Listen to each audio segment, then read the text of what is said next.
I wish that someday we'll live in harmony. Oh, how I pray for no more stress and no more pain. What if I could make this happen? What if I had the power to set all men free?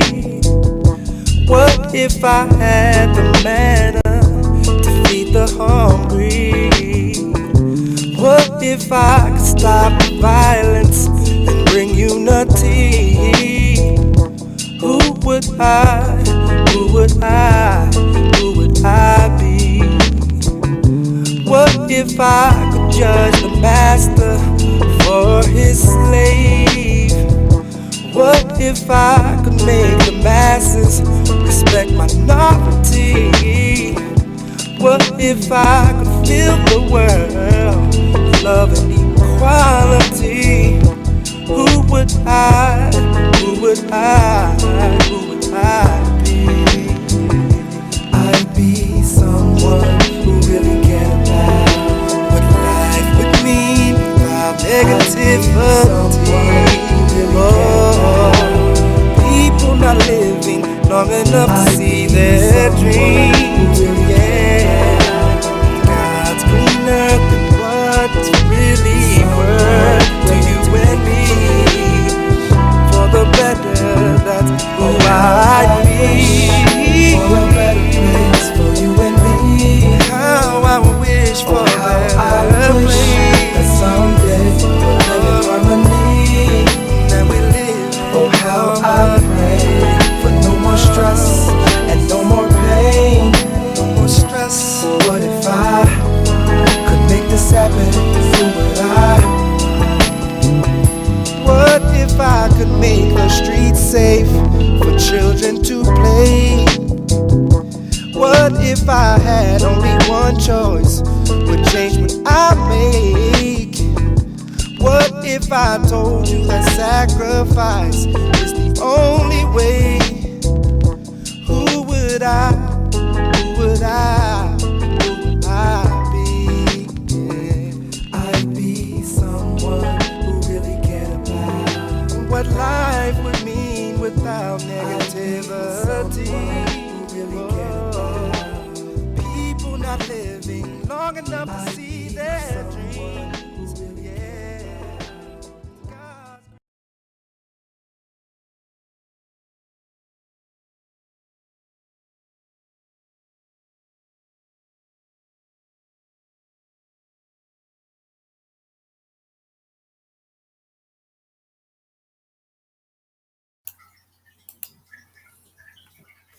What's going on? What's going on? It's another session of Soul Therapy. Brother Will McKee in the building. What's going on, brother? Oh man, good to be here, my brother. Was that you crooning on that I wish, soul true, I wish that means I soulful? would have a check or a stipend coming, but no, that was V with Who Would I Be? Powerful song, though. Powerful song. Man, that thing was smooth. I hadn't heard that before. Well, What's he I saying? flexed it a while back on the when we had the live from the resource center podcast some years ago. One time I snuck it in there, but yeah. Okay. What were you saying up? What's the theme of that? What's he saying? Well, it's basically addressing like all the social ills, historical, present, and he's Mm. saying, who would I be if I was that person that could solve all those issues or bring those remedies. What's going on, Margarita? So let me say Margaret. namaste to Margaret. What's going on? Good to see you, cousin, in the building. Namaste. So so yeah, so yeah, so basically, that song V is speaking. Who would I be? If I could bring the manna to feed the hungry, make it safe for children to play, stop the violence, and bring unity, who would I be? Who would Mm-hmm. I be? Wow. So Soul music. powerful song. So we back, man, just doing it.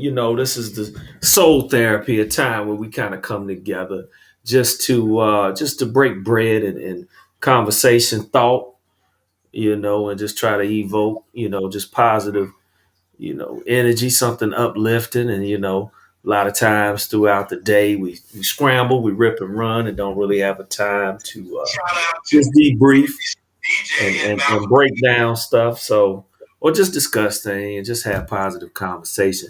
But before we get into some things, I want to send a shout out to my rib. Y'all like that?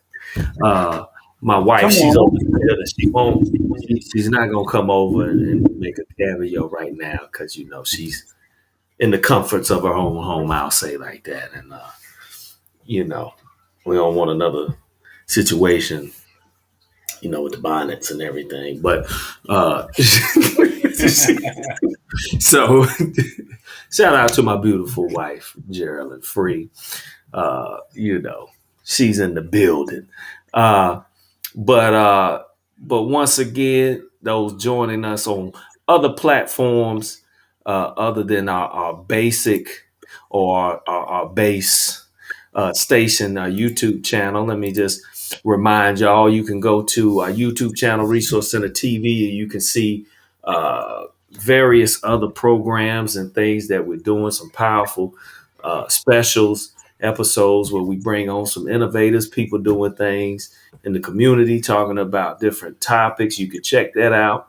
Also, you can see some of our prayer calls and some of the things we do within our organization, our social purpose organization, which is Clergy for Cures, which you can follow us on our social media platforms, Facebook, Instagram, Twitter, at Clergy for Cures, or you could go to our website and check us out. Now, I'm gonna make one disclosure. My children are still up, so if it gets a little rowdy and I go into Diary of a Mad Black Daddy, you understand. You understand when I'm being silly now. But anyway, Brother McKee, how you feeling, man? How you doing? I'm feeling good. I got a few shout outs to do as well. First Come of on. all, first shout out is I was blessed to attend a great program last night with my childhood next door neighbor. We had the same backyard growing up. Brother named Charles Whitfield. I call him our Clarence Avant of today. And if any of y'all have seen the documentary, it's Godfather, right? Yeah. About Clarence Avant, who is from Greensboro. Who's from Greensboro as well. Charles Whitfield is from Greensboro as well too. We grew up next door neighbors, and check out the Clarence Avant documentary if you get you gotta see that and the influence that he had on broad swaths of society, but mainly in the music industry.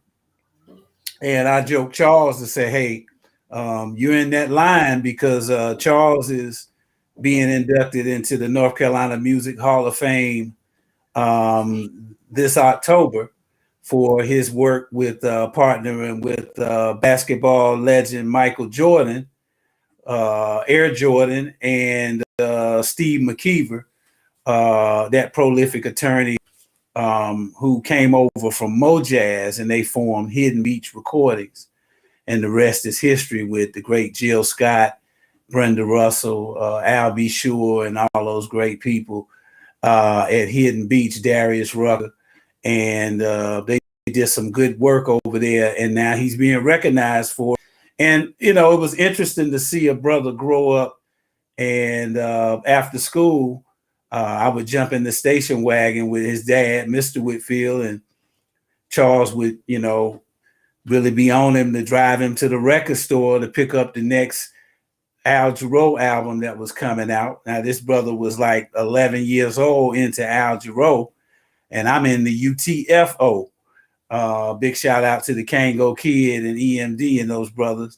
But we had but to see this brother having a appreciation for jazz, which he got from his dad, who played the saxophone, I believe, but at North Carolina A&T. But my brother had a record crate that he used to dig into. Kevin Brown down the street had a record crate he would dig into, and Sayed Coakley had a record crate.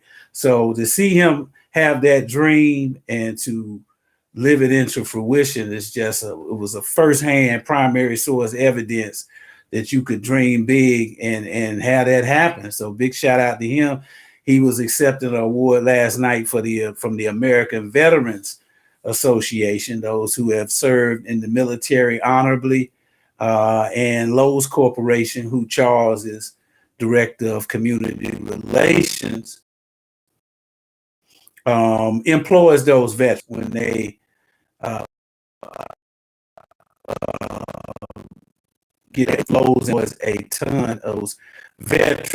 So they were acknowledging Lowe's Corporation last night. Charles is over that wing of the company, so was able to sit with he and Miss Whitfield, who's like another mom to me, master teacher, educator. And his brother Fred is the president of the Charlotte Hornets, and beat your basketball coach at Windsor Center here in Greensboro, North Carolina, which is like our version of the Rucker in New York City. You know, if you could make it at Windsor Center, you could make it anywhere. And it produced Bob McAdoo and great players like that came through there. And so just to sum that up, that was a great night last night. And, you know, it's kind of a segue into something that I wanted to kind of touch on tonight just briefly. You know, it's philanthropy among people of color, minorities that we'll call, or African Americans or people of color in general, being the giver of grants, the giver of assistance globally. And, you know, Charles and have done a lot in philanthropy, but Clarence Avant was known for that. And, you know, tonight was a big night on CNN. Big shout out to CNN for having the We Love New York concert, which was a concert dedicated to of New York City. And, you know, Wyclef Jean was on talking about Haiti. And so it also served as a rallying point with this call celeb, you could say, behind the situation in Haiti and the pandemic recovery. So, matter of fact, the concert was halted because of the weather. The lightning started striking out there. But I got a question to pose to you, Ben, on this note. But a couple people that performed were Andrea Bocelli, who did a masterful piece with the New York Philharmonic in his operatic style. Then Jennifer Hudson came on right after him and showed the world that she could be a world-class opera singer as well, as she did it in. Then LL Cool J and friends came up with a hip-hop tribute with Busta Rhymes, Reverend Run, and several other hip-hop stars, Earth, Wind, and Fire. And then Babyface came up with Earth, Wind, and Fire, and Barry Manilow was on the stage when the lightning started to strike. So they were talking about finishing up the concert. You know how they are in New York, then the show must go on. So they were trying to wait out that little cell of thunderstorms. You know, they got the hurricane barreling towards them as well. So this is one of the outer bands. So we hope everybody in that New York area stays safe tonight. But philanthropy, we kind of touched on that last week, Ben, on you are involved in mission work, and you started a number of great things. You're mentoring African-American males. You are dealing with food insecurity with Clergy for Cures. Big shout out to Clergy for Cures. And Facebook is Clergy for Cures. You can watch it there, and on Twitter at Clergy for Cures. So, you know, this is a time where, yes, that word in Mandarin, I think the word crisis has an etymology that's got a lot of different meanings that also says opportunity. So somebody from the United Nations the other day was saying maybe the earthquake in Haiti is an opportunity to band together and not fall into factional civil war type actions with the assassination of President Morsi. So maybe the earthquake can bring everybody, because we do have to look for silver linings in these dark clouds, right? So exactly. Just wanted to lift up the CNN concert and just all the people in this world, first responders and people that are doing food pantries and food banks, like our beloved Sid Phelps United Methodist Church in Greensboro, North Carolina, that recently burned. 75% of the church burned. So, but had a great food pantry coming out of there that you worked in yourself. I did a little bit there. So just encouragement in this world of clickbait, as you put last week. I love that. Resource Center, encouraging everybody to keep being a resource and keep on keeping on. This too shall pass. Amen. Amen. And that's key. And one of the key things in the book that we, I kind of mentioned and encourage people to dive into was called social entrepreneurship.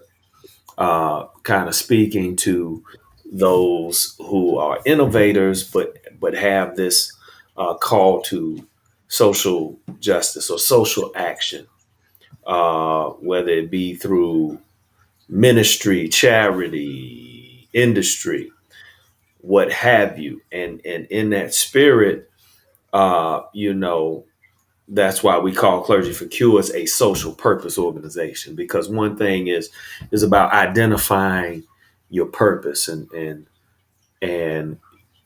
using the ultimate resource that we spoke to last week, which is the people, and being ground up instead of what we usually see in the dominant structure, top down.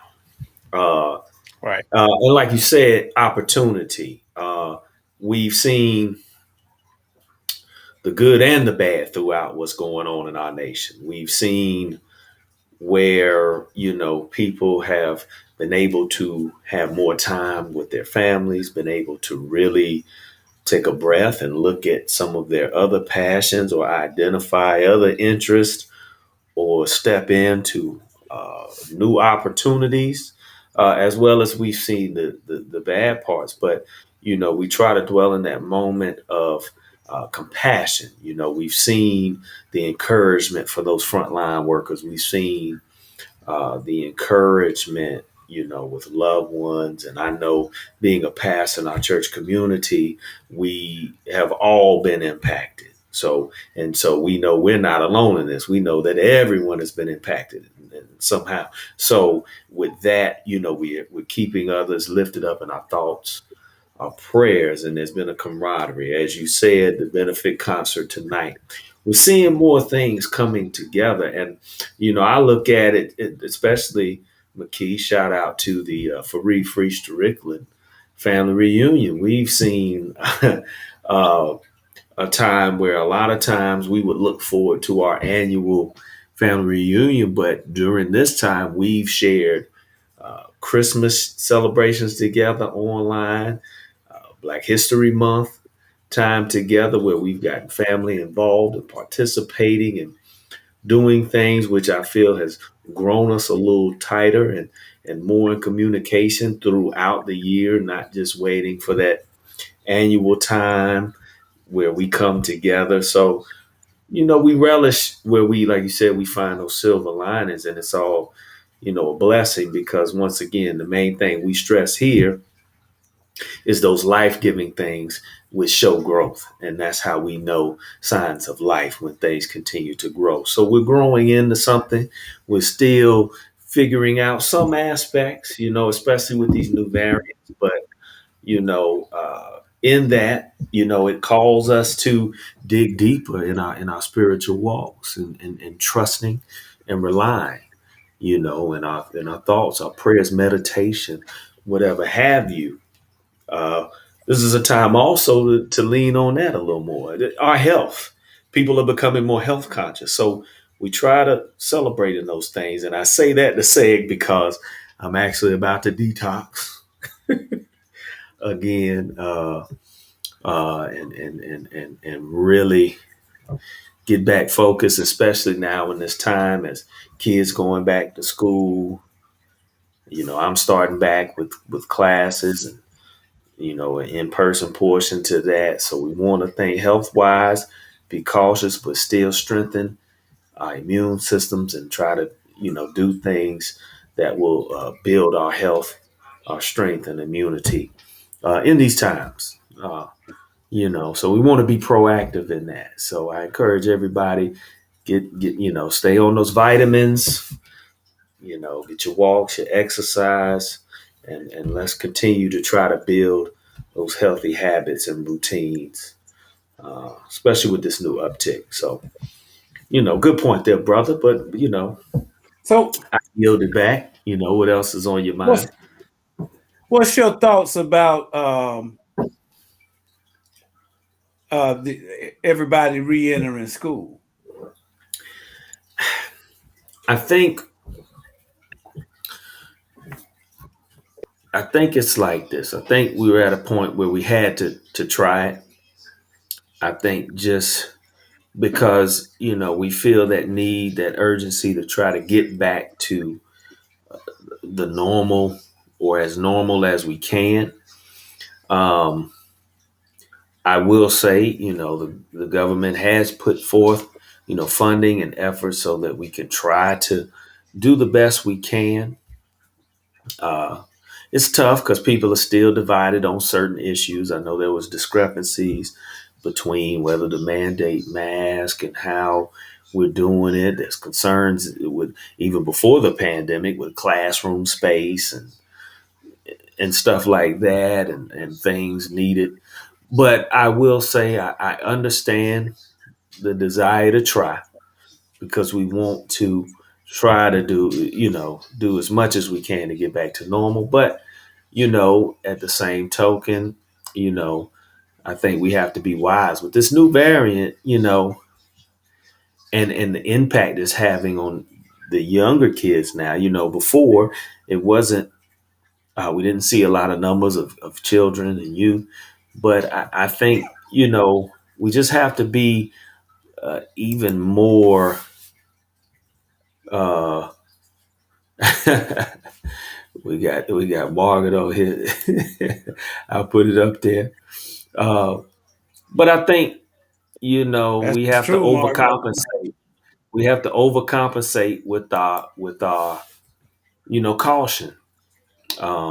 Because my kids are in school, and we're hoping, but it starts at home too. We have to make sure they understand the severity of it.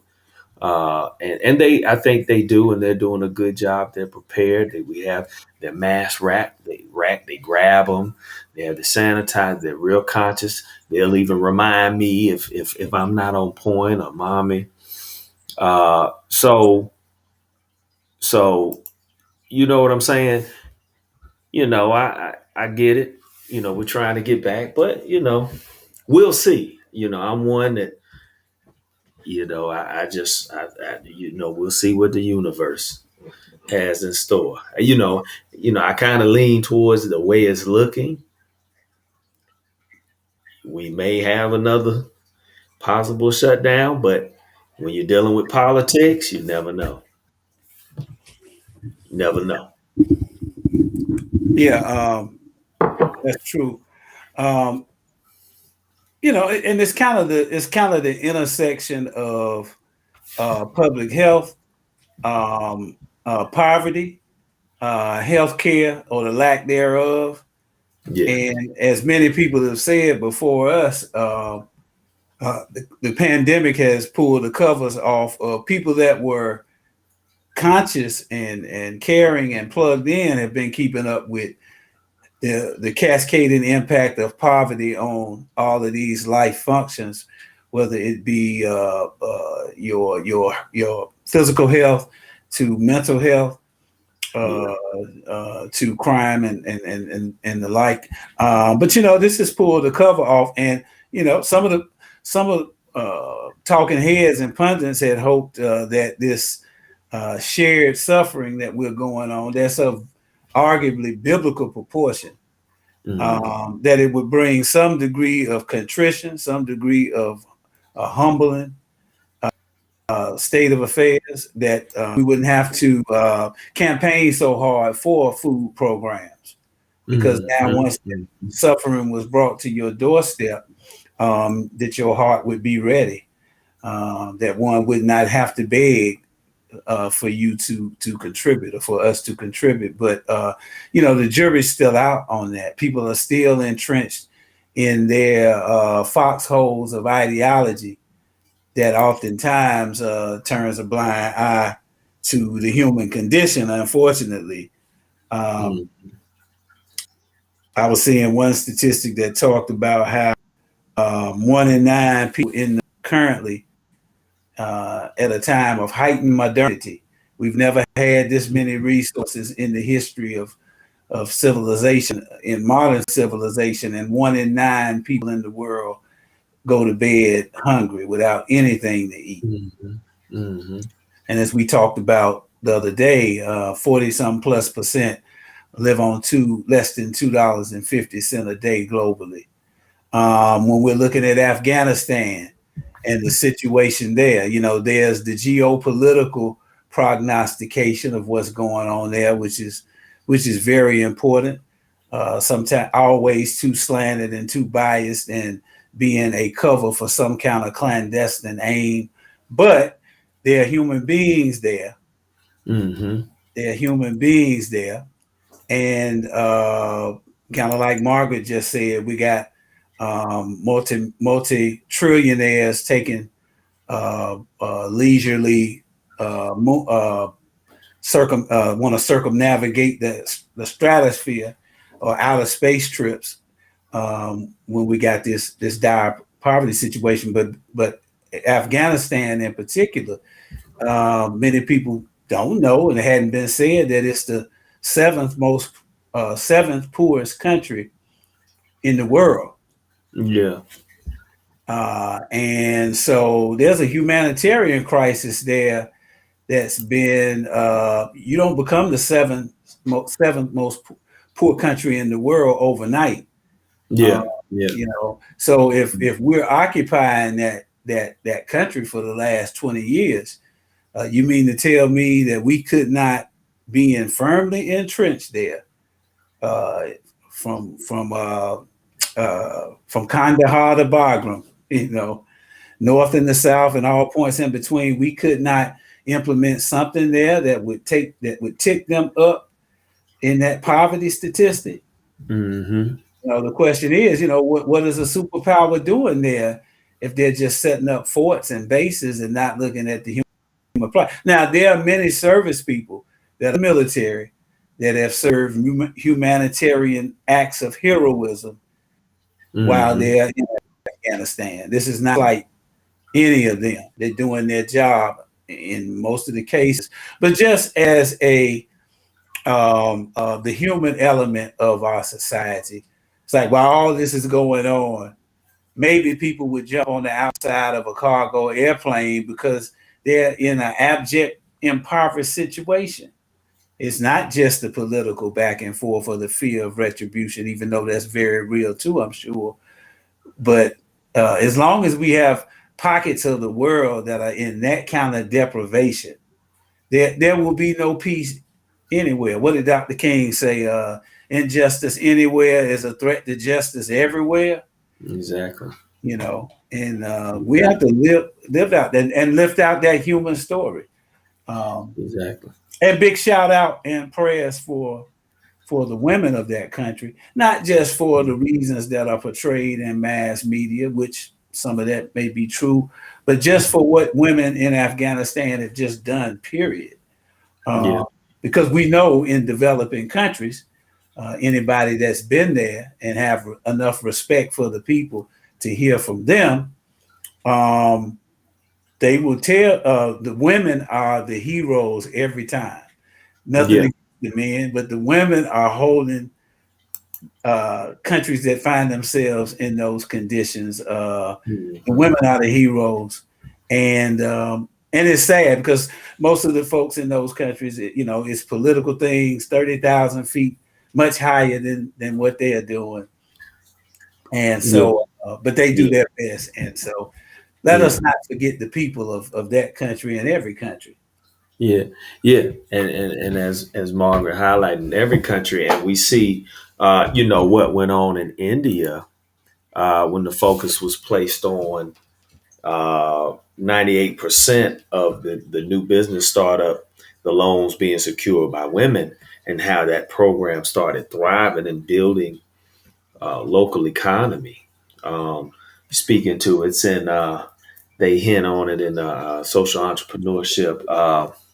The bank, my mind slips, but uh, powerful thought there because once again, the ultimate and the number one resource gets neglected, and that's the people. And the Yeah, people make those nations thrive. And when there's unrest, uncertainty, anxiety, you see what happens. You see what rises. But it's a call to humanity because,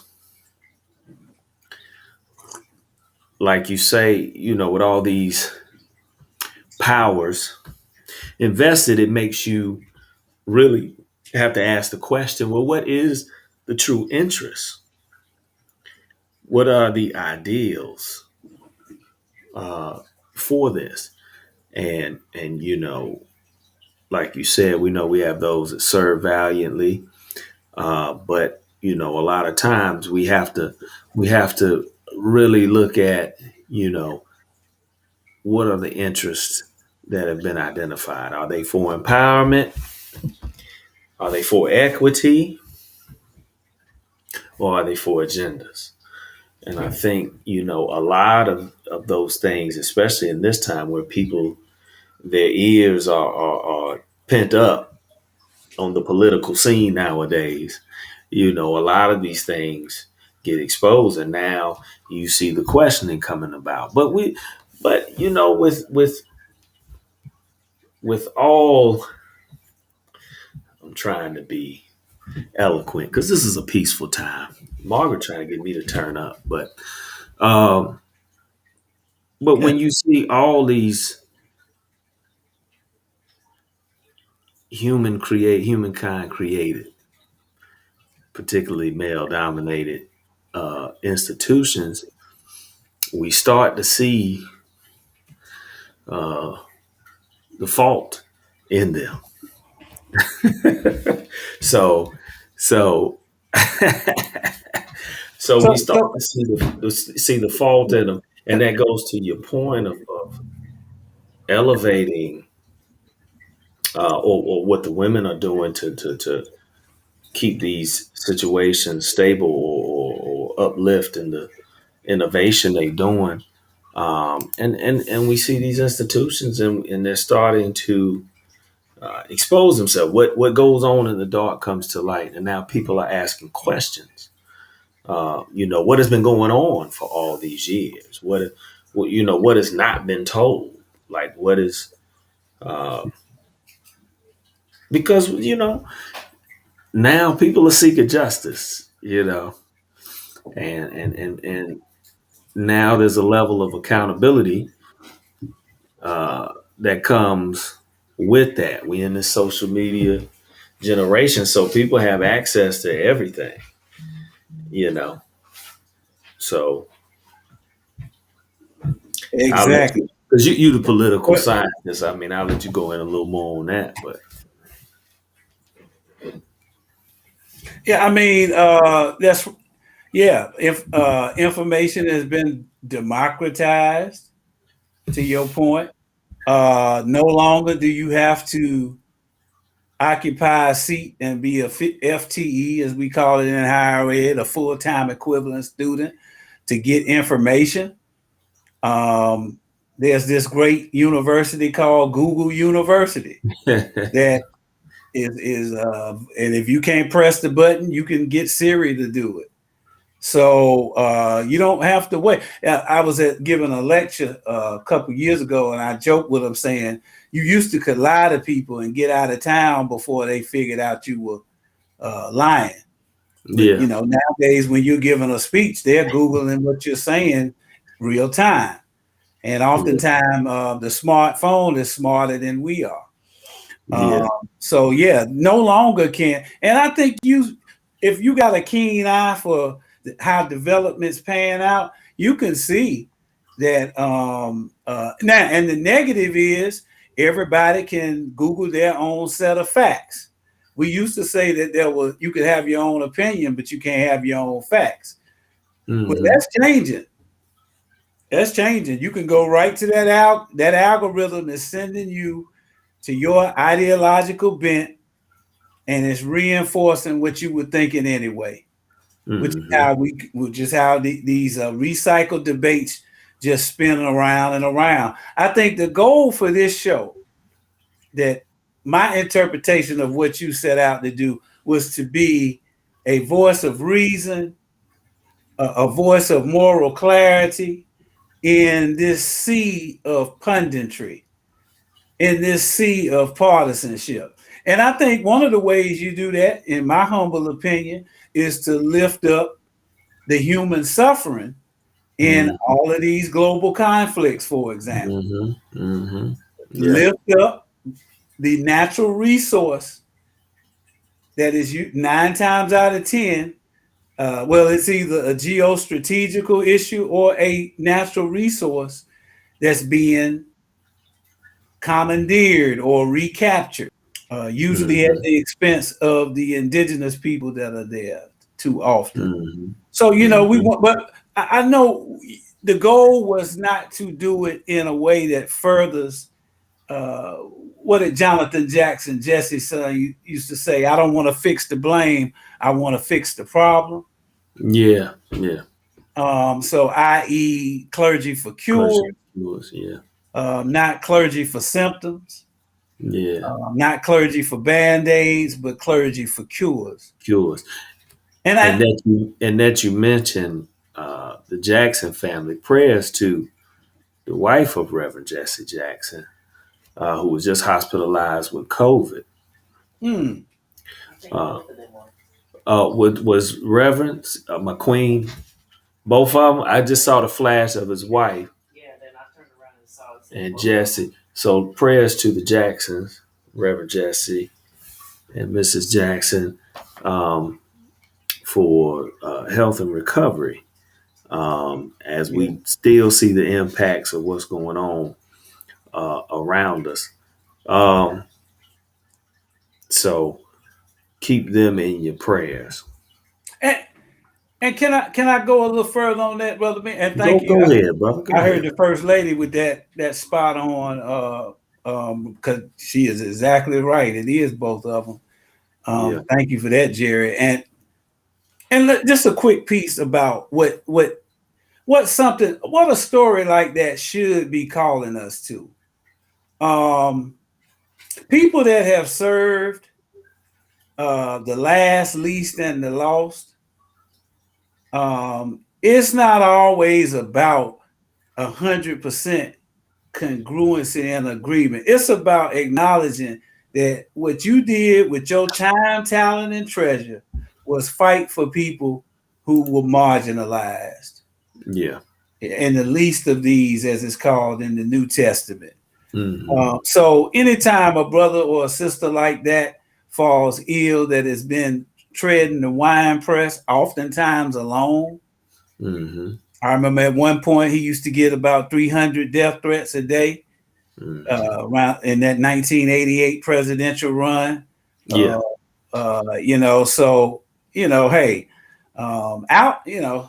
So prayers go out for a speedy recovery, which he's already been dealing with Parkinson's. Yeah. Mm-hmm. And battling that and fighting it like a soldier, continuing the march, got arrested the other week.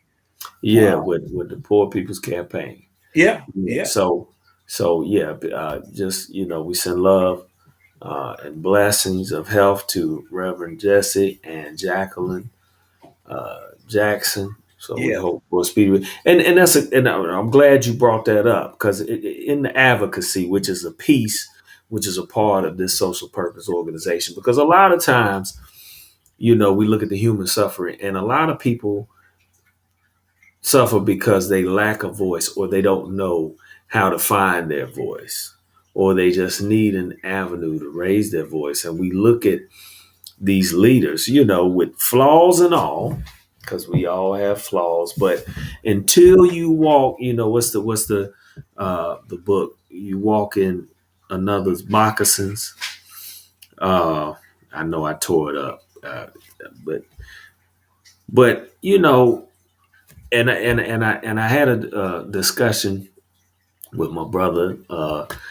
Shout out to Baba Wesley Williams. I hope he's checking this out. But one of the things I highlight is a lot of times when we're critical or analytical, I try to encourage everyone before we go there. Make sure we put ourselves in that person's position. So we try to see it in light. So then that better prepares us on how we address the issue, because we know sides disagree. It's not going to be disagree, and you might stand on the opposite ends. But if I place myself empathetically in that position to think through the position,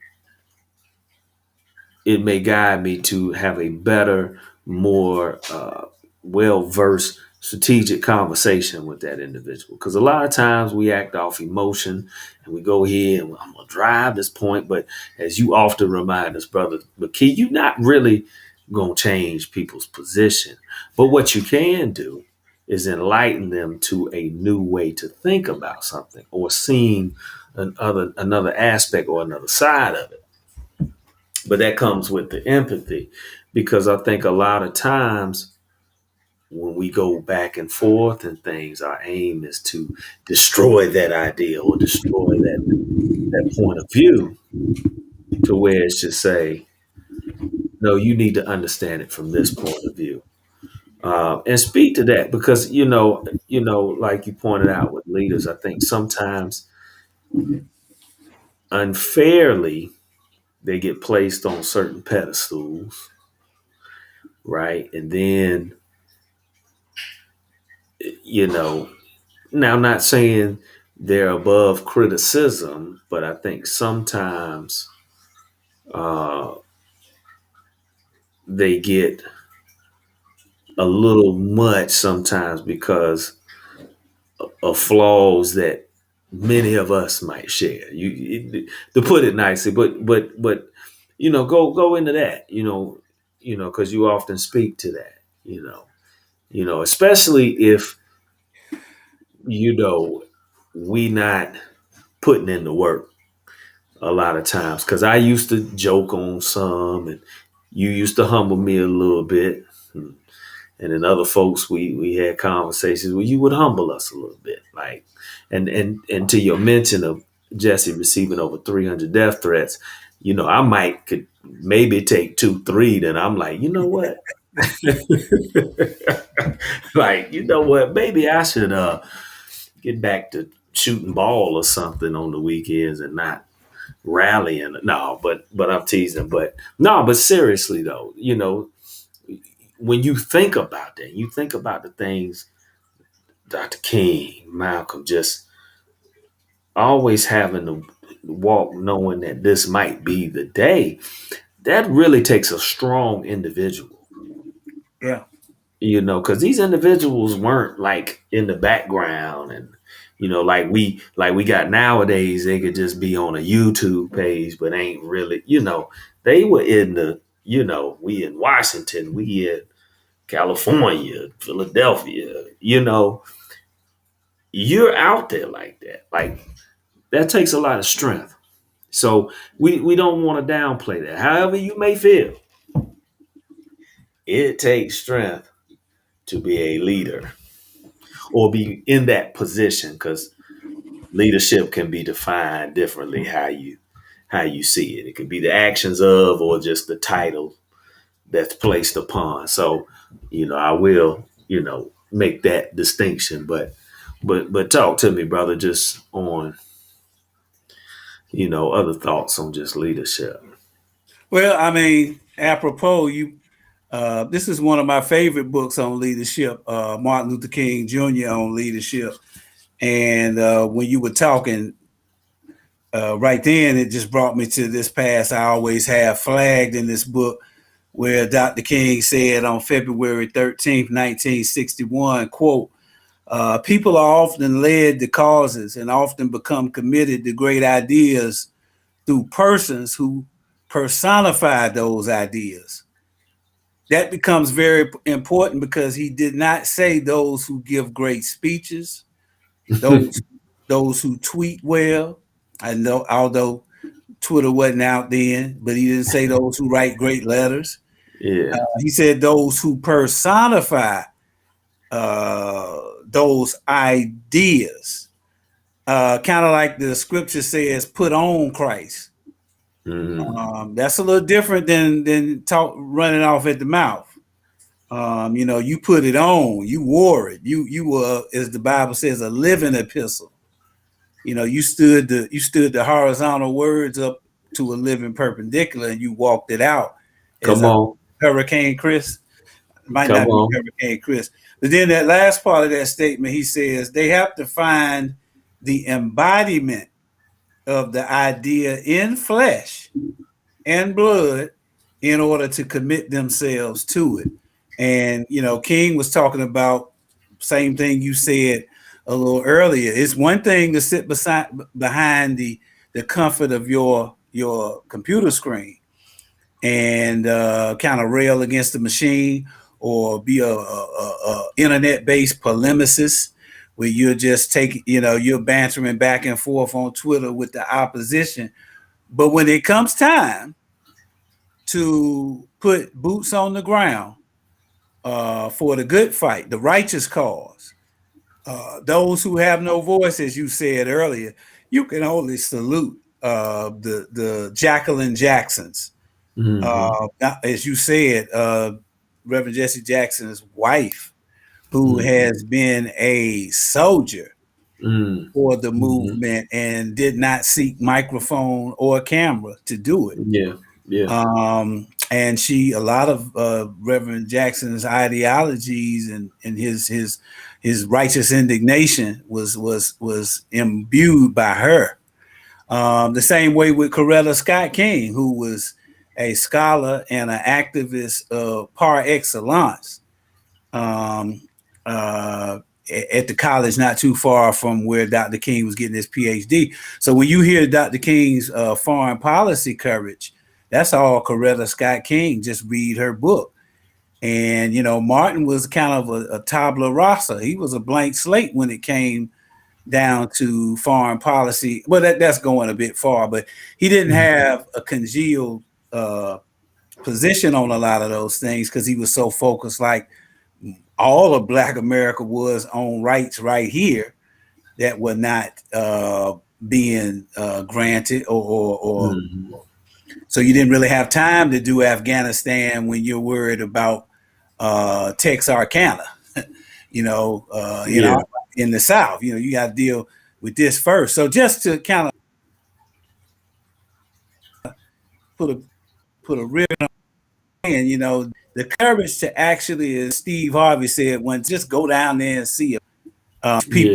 People of that ilk have done, and the William Barbers and the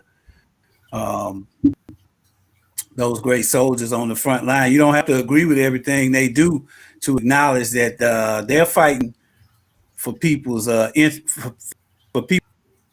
human suffering to be lifted up into the public agenda. Yeah. And in best cases scenarios implemented into public policy and changed by way of adequate laws and equal protection under the law, equity in pay that you mentioned earlier. So, salute to Reverend, salute to all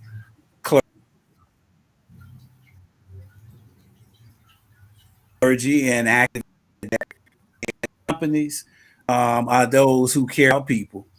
and they have the most longevity. Exactly. So for anybody out there thinking that that's anti-capitalist, you're 100% wrong in my opinion. Capitalism is enhanced. If you subscribe to that, you might not, but it's enhanced when we have a care for human beings. Your profits go secret, and Exactly. to whom Social is given, capital. much is expected. Social capital, to whom much is given, much is expected. So if you got windfall profits, you should have windfall charity. You should have windfall sowing in the programs like the one that you want, the Ken Free Senior mentorship program. So big shout out to all activists and fighters for And justice. shout out to the strong women, because you best believe the stronger you see those leaders, because they got an even stronger woman with it.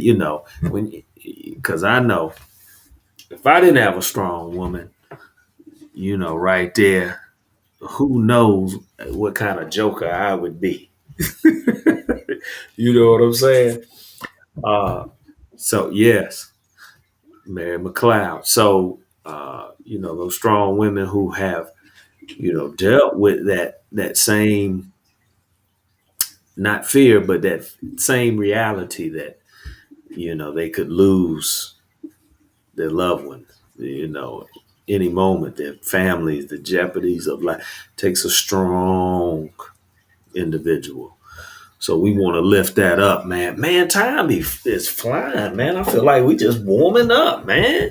It is about an hour already. Yeah, because we don't try to hold everybody up. We ain't got into the good stuff yet. No, but just to remind everyone though, please, you can check out the website, connect with us, find out what's going on. Brother Will McKee is a part of the board of directors, but we're building. Myself and Pastor Tanya Reeves started this social purpose organization back in March, just to try to seek the cures the thing, because we see a lot of bandaging and band-aids and treating of symptoms, but getting to the core of it, which is empowerment. And I think a lot of times when we speak that word power, which we talked to a couple episodes ago, or maybe last episode, sometimes people retreat from that word, because when they see power, we think dominance and somebody has to be a power over. But we try to speak to empowerment, and that's one of the focuses is empowerment, edification, upliftment, bringing a voice, being a resource to those who may not be aware, or just may not know the when or the how or the what. So, we try to do that. We try to do that through different mediums, edutainment. We try to do it through programming. We try to do it through partnership.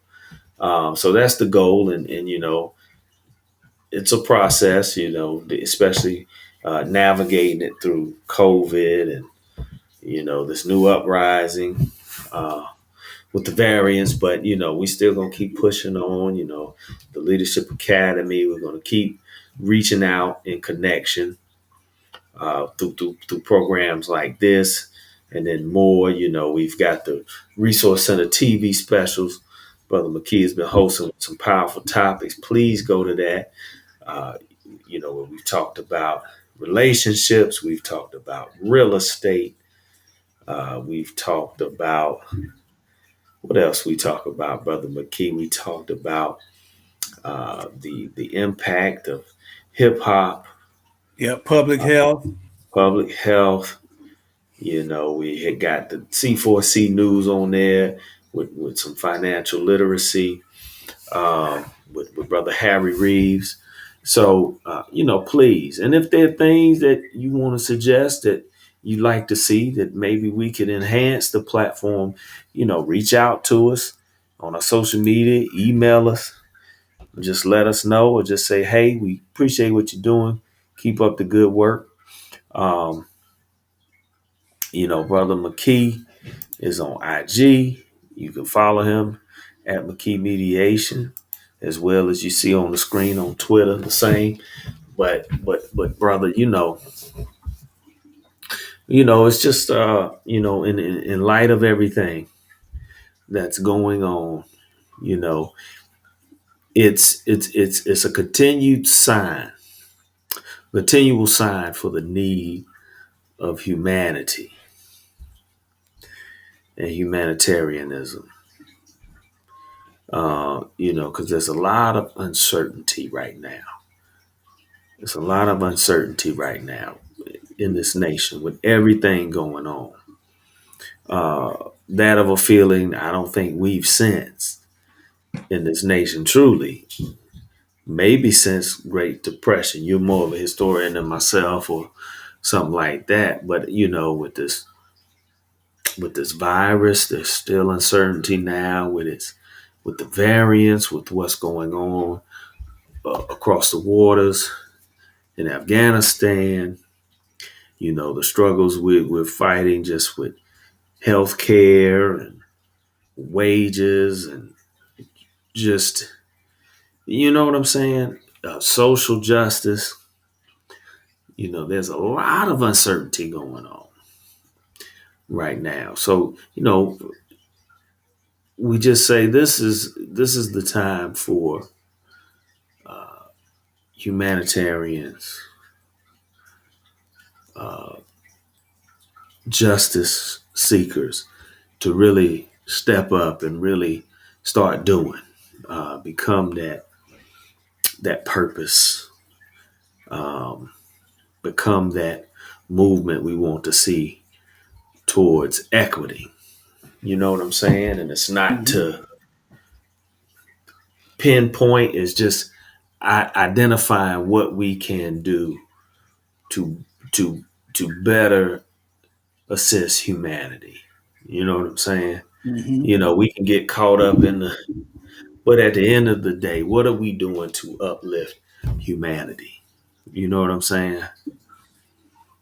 And because sometimes we get caught in the emotion of the debates and the back and forths on social media, and then we get stifled and we stop moving. So, the thing I encourage everybody, keep moving. When you're down, your downtime, you can have those debates if that's your thing, but don't let it slow you from moving to impact humanity. Whether it's just walking a child across the street to make sure they're safe. Do whatever you can. Don't let it stop your impact on humanity. McKee. Yeah, I'll just wrap my comments up by saying, you mentioned history. We've seen some days. It's unprecedented in a lot of ways, but like we were talking about a couple shows before, if you look at these numbers, World War I claimed, I think, about 16 million lives, and but the swine flu, about 50 million people. So the swine flu killed more people than the war. Rescue me if I'm wrong. And about 1/3 of the world's population caught the swine flu, which was a H1N1, by the way. Yeah. So this is the remix. But so we've, and that ravaged, as you can see by those numbers, and talk to relatives that go back and remember what their parents said.